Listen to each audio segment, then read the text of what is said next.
यमुना नदी के किनारे एक गांव था रतनपुर। उस गांव में एक चुड़ैल का साया था।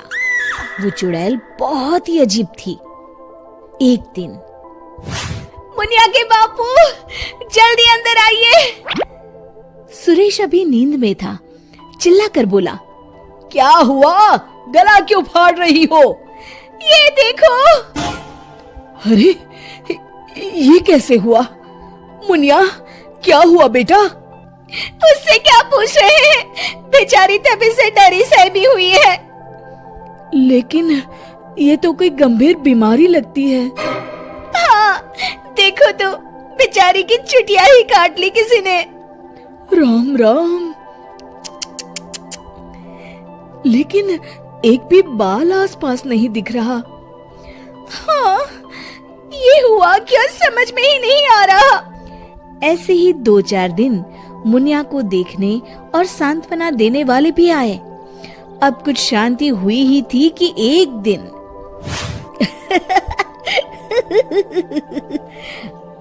क्या हुआ रामू? तू हंस क्यों रहा है? अरे गागा, वो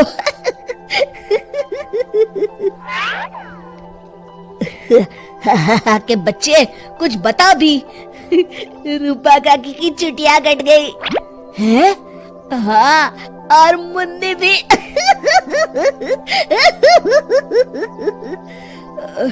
अच्छा, पर काहे? आप भी पूछ लो। चल कर देखता हूँ। क्या हुआ मुन्नी? ये क्या हल्ला मचा हुआ है? तभी मुन्नी बाहर आती है। ये का सुन रहा हूँ? कैसे हुआ सब? अरे का बताएं चच्चा, रात में रोज की तरह खा पी के सोए और सुबह देखे तो अरे राम राम।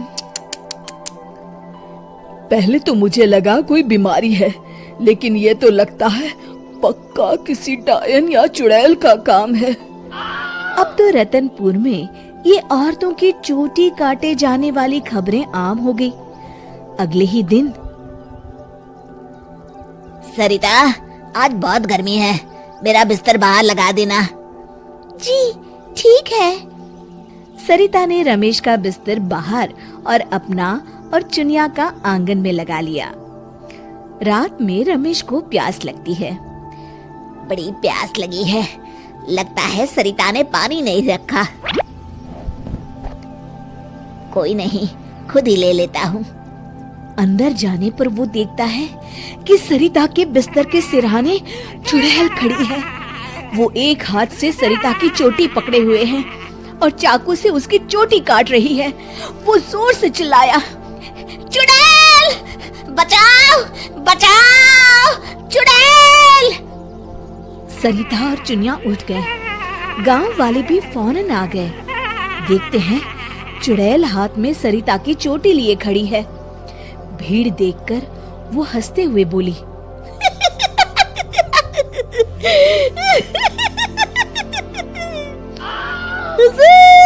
आते आते बहुत देर कर दी।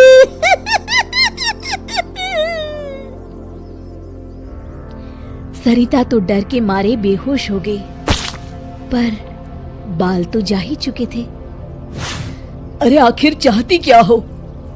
पर चुड़ैल उनकी बात अनसुनी करके सरिता की चोटी घुमाते हुए सबकी आंखों के सामने गायब हो गई।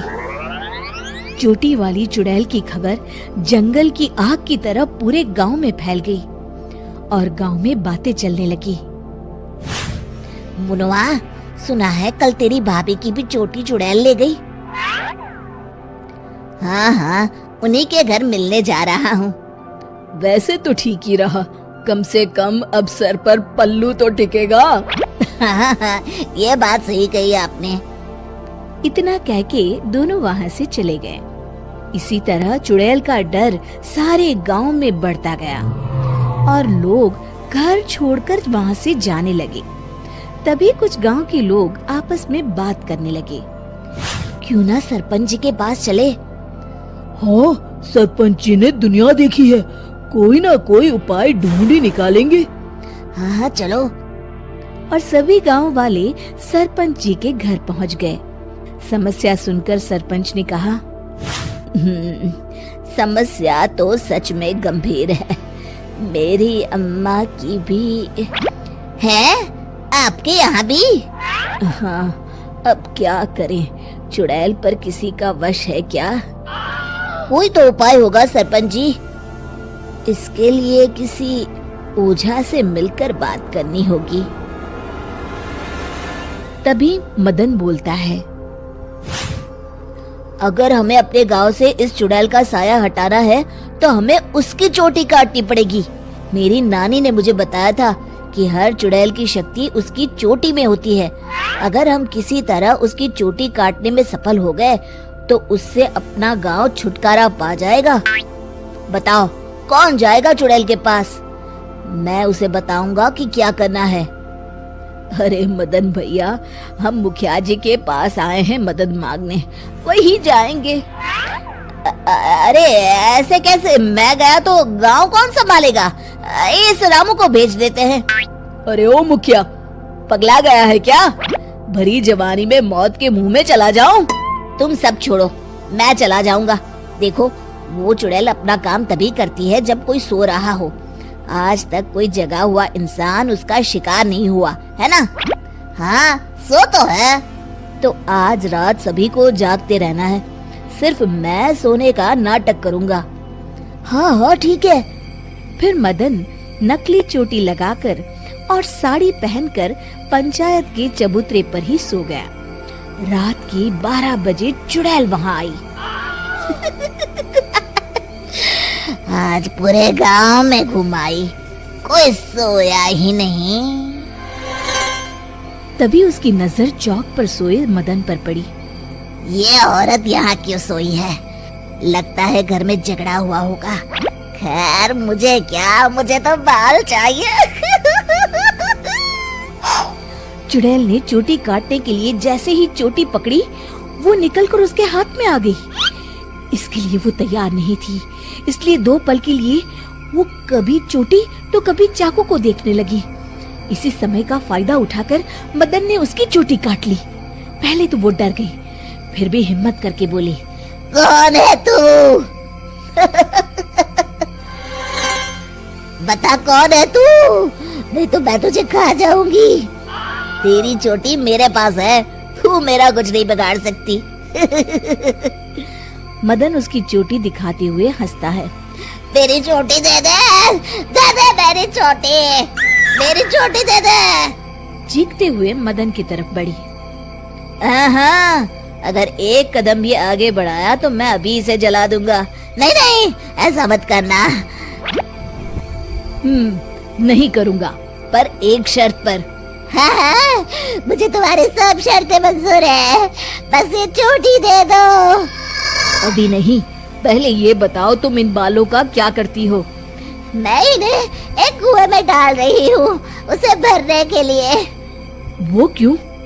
जब वो कुआं भर जाएगा तो मैं सबसे शक्तिशाली हो जाऊंगी। चलो वो कुआं मुझे दिखाओ, वहीं तुम्हें तुम्हारी चोटी दे दूंगा। चलो ये चोटी मुझे दे दो, इसकी मदद से हम जल्दी पहुंचेंगे। नहीं नहीं, मुझे जल्दी नहीं, पैदल ही चलते हैं। वो मदन को लेकर चलने लगी और गांव वाले भी जलती हुई मशालें लेकर उसके पीछे पीछे आ गए। सब उसकी गुफा तक पहुंच गए, जहां कुएं के अंदर उसने बाल जमा कर रखे थे। आधा कुआं तो भर गया है। देखो, दिखा दिया ना, अब जल्दी से मेरी चोटी दे दो। हाँ हाँ, क्यों नहीं, ये लो।